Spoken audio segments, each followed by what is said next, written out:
You tell us, Manjeet, that currently, while the last rites have been performed, the army is going to ensure that they stay with the family, that they support and possibly will always ensure that there is a coordination with the family so that they are not alone.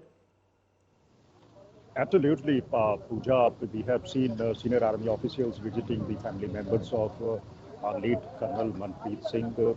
I am present at his ancestral village, Padonjia, which lies under Mohali district, and behind me you can see a large, big picture of Colonel Manpreet Singh has been placed, and preparations are on to perform the last rites of the brave officer.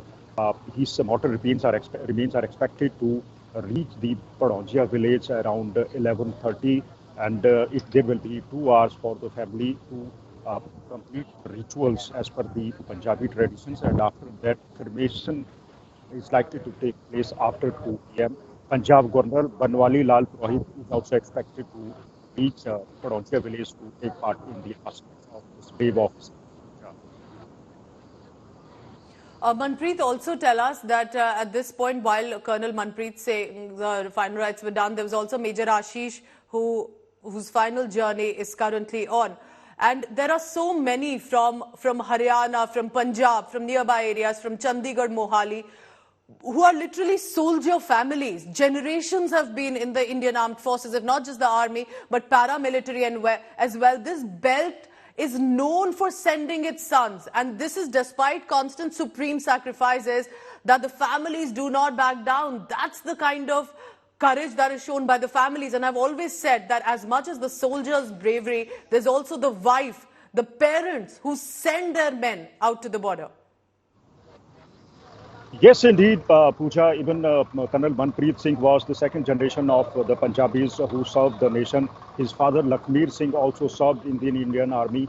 And after retiring, he even served the local the Punjab University in the security wing. So this is the family which belongs to the martyrs. Many of his relatives are also serving in the Indian Army.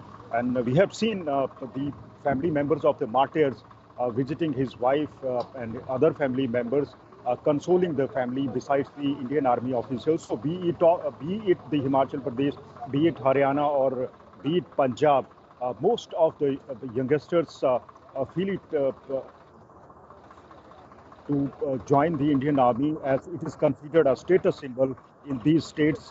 Hundreds of youths are still preparing in many of the academies to join the Indian Army. And even in all of these families that we've reported from, there is another relative. Sometimes in these cases, 2 fathers, both of Colonel Manpreet Singh and also of Humayun Bhatt, had their fathers in the armed forces as well, and yet sending their children to the forces. That shows the courage and bravery and, of course, the love for this nation. But, of course, amid all of this, there's political showdown too. Our consulting editor Rajdeep Sardesai spoke to former Chief Minister of Jammu and Kashmir and National Conference leader Omar Abdullah, who has said terror hasn't really come down in Kashmir. Here's what he had to say. We are once again seeing terror attacks taking place that have, in a way, once again shown that Pak-based terror, the machine is still there. What, according to you, is the way forward? This, every time we think that the terror machine has been conquered, it rears its ugly face again. I don't know why you've been led to believe that the terror machine has been conquered. It hasn't. Attacks in Jammu and Kashmir, whether directed against the security forces or directed against minority populations or even members of the majority population in J&K, have continued all through. It's only the propaganda of the central government, ably assisted by the same propaganda machinery in Jammu and Kashmir, that has tried to sell you a different story. Otherwise, please tell me, what period of time has there been since 2019 when you haven't seen attacks of this nature? In fact, I'll go further and say that even those areas which prior to 2017-18 had been cleared of militancy, and I'm particularly referring to the hill areas of Jammu, Rajouri, Poonch area, you've seen fairly serious militant engagement in those areas as well. So this terror machinery hadn't been conquered. This was simply propaganda that had been sold to you that 370 was the root cause of terror, and if 370 was eradicated, terror would go away. It's not going to happen. But 370 was not the cause of terror, and what they did on the 5th August, yeah.